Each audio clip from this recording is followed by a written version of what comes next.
20 years after one of Days of Our Lives' craziest reveals ever, we take a look back at the moment that left us all asking, wait, what just happened? Picture it. Salem, 2004. A crushingly large number of its residents had been murdered in cold blood, and Days of Our Lives viewers were angry, hurt, and pretty much in shock. The killer had been found, the murders avenged, and it had seemed like we were left to pick up the pieces and move tearfully on. Then on May 25, the rug was pulled out from under us in one of the most off-the-wall reveals in soap history. Meliswin Island. It was payoff, we guess? After months of watching our favorite Salemites killed off one by one, starting with Abby. The future mayor had been shot dead by a mysterious figure wearing black gloves, the first in a slew of murders that would decimate the town of Salem. After Abby's death, we lost Jack, Maggie, Cassie, Victor, Caroline, Tony, Doug, Roman.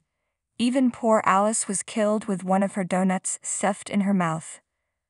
Who was doing this, and why? We loved these characters. It wasn't until Tony's murder while recovering from a tiger mauling. You can see what Thao Penglis had to say about writer James E. Reilly's tendency to brutally murder his character here. That we finally learned that the Salem stalker was none other than Marlena. Our jaws hit the floor. What was going on? Had Marlena turned evil? Had Hattie, masquerading as Marlena, turned evil? Was our favorite shrink possessed? Again? That last question was actually pretty valid, as the Salem stalker story was being written by Passion's creator and head writer Reilly.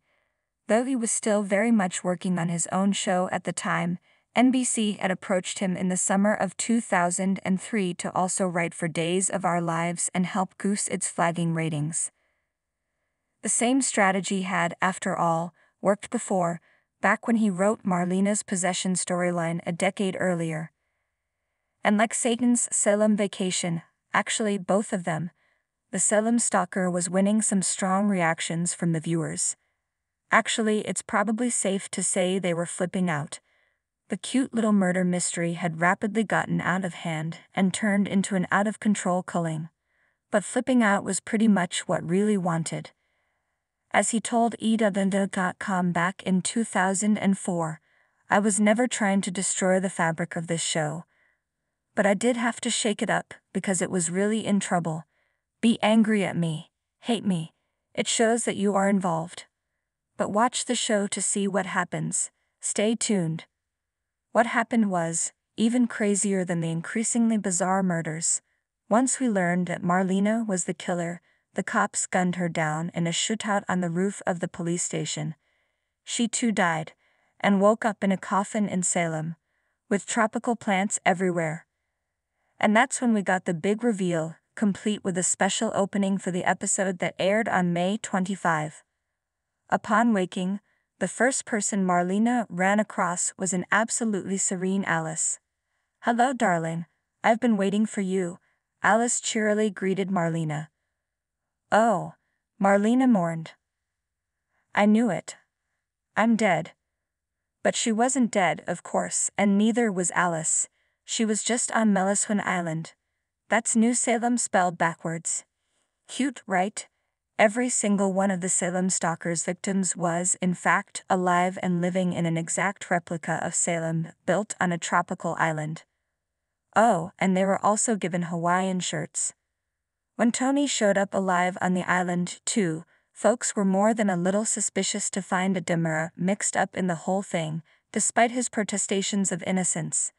The problem was, they were suspicious of the wrong Demura.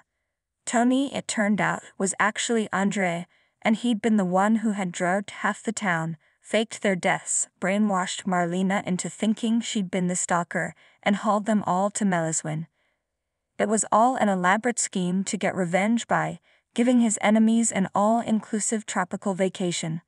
Honestly, we're struggling to see the downside here. It was all wonderfully bonkers, but at the end of the day, the important thing was that no one had been killed. False alarm, everyone could go back to business as usual. And that's exactly what they did, after a big confrontation that ended with the island exploding.